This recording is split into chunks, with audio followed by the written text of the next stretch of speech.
शिवसेना आमदार अपात्रतेची सुनावणी एकीकडे विधिमंडळात सुरू आहे आणि विधानसभा अध्यक्षांच्या विरोधातली ठाकरे गट आणि पवार गटाच्या याचिकेविरोधात सुप्रीम कोर्टात सुद्धा एक सुनावणी सुरू आहे। पण हे आमदार अपात्र झाले तर नेमकं होतं काय? अपात्र झाल्यावर त्यांना निवडणूक पुन्हा एकदा लढवता येते का? आणि मंत्री आणि मुख्यमंत्रीच अपात्र ठरले तर नेमकं काय होतं? या सगळ्या प्रश्नांची उत्तरं आजच्या व्हिडिओमध्ये समजून घेऊया। नमस्कार, मी अनुजा, तुम्ही पाहत आहात मुंबई तक। आता आमदार अपात्र झाले तर आणि त्याच्यानंतर त्यांना निवडणूक लढवता येऊ शकते का, या प्रश्नांची उत्तरं जाणून घ्यायला आपण नुकतंच आणि शेजारच्याच राज्यातलं उदाहरण पाहूयात। 2018 मध्ये कर्नाटकमध्ये जेडीएसच्या अवघ्या 37 जागा आलेल्या होत्या, काँग्रेसच्या 80 जागा असून सुद्धा मुख्यमंत्रीपद हे कुमारस्वामी म्हणजे एक प्रकारे जेडीएस कडेच गेलं, पण सत्ता स्थापन करण्यात काँग्रेस मात्र यशस्वी ठरली। दुसरीकडे निवडणूक निकालात 104 आमदार येऊन सर्वात मोठा पक्ष ठरलेला भाजप बहुमत नसल्याने सत्तेपासून दूर राहिला। पण 2019 मध्ये ऑपरेशन लोटसचा प्रयोग झाला, आमदार फुटले आणि मग आमदार अपात्रतेच्या कारवायांना तिथे सुद्धा सुरुवात झाली।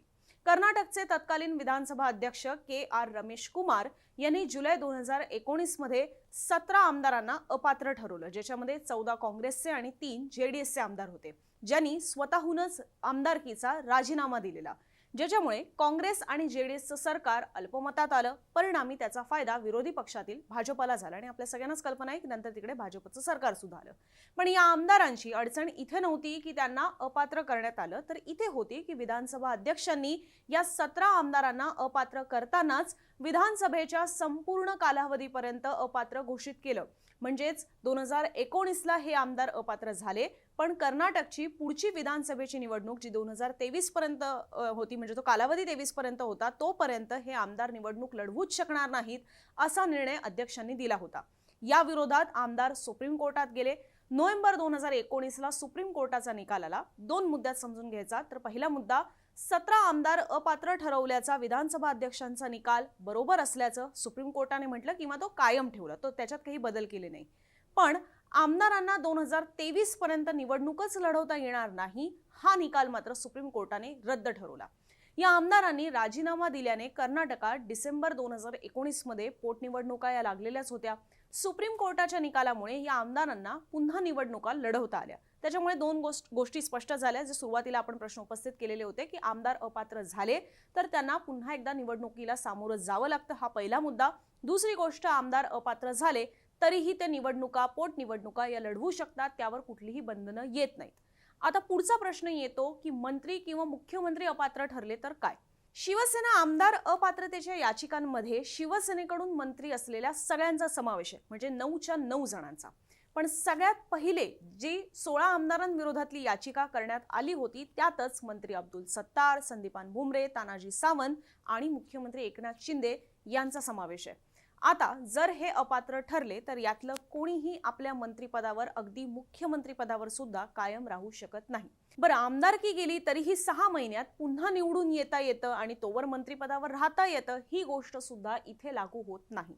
त्यामुळे हे आमदार अपात्र ठरले तर पुन्हा निवडणुकीला सामोरं जाऊ शकतील, पण त्यांच्या मंत्रिपदावर कायम राहू शकणार नाहीत, ही गोष्ट स्पष्ट आहे 10व्या शेड्यूलमुळे।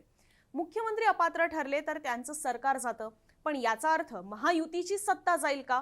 तर तसं नाहीये, तसं होणार नाही। कारण मुख्यमंत्री अपात्र ठरले तर ते सरकार गेलं तरी राज्यपालांना इतर पक्षांना सत्ता स्थापनेचं निमंत्रण द्यावं लागतं, देता येतं, ज्याच्यामध्ये महायुतीकडे त्यांचं बहुमत असेल तर त्याच्यामुळे ते पुन्हा एकदा आपला नवा मुख्यमंत्री आणून सरकार स्थापन करू शकतात। पण कोणीच सत्ता स्थापन करू शकत नसेल तर मात्र राष्ट्रपती राजवट लागेल, अशी माहिती ही याआधीच घटनातज्ञ उल्हास बापट यांनी दिलेली आहे। त्याच्यामुळे आमदार अपात्र ठरले तर नेमकं काय काय होऊ शकतं ही माहिती आम्ही तुमच्यासमोर ठेवलेली आहे। आता साहजिकच आहे की जसं आपण इथे आता मुख्यमंत्री एकनाथ शिंदे किंवा त्यांच्या मंत्र्यांसंदर्भात बोललो, तिथे ते मंत्रिपदावर आहेत म्हणून या सगळ्या गोष्टी वेगळ्याने सांगण्यात आलेल्या आहेत। दुसरीकडे जर ठाकरेंचे आमदार अपात्र ठरले तर पुन्हा एकदा पोटनिवडणूक जर लागली तर त्याच्यामध्ये ते निवडणूक लढवू शकतात, अन्यथा त्यांना 2024च्या विधानसभा निवडणुकांपर्यंत वाट पाहावी लागणार आहे। त्यामुळे सध्या तरी हे सगळे सिनॅरिओज आहेत, अर्थात प्रत्येक केस ही वेगळी असते।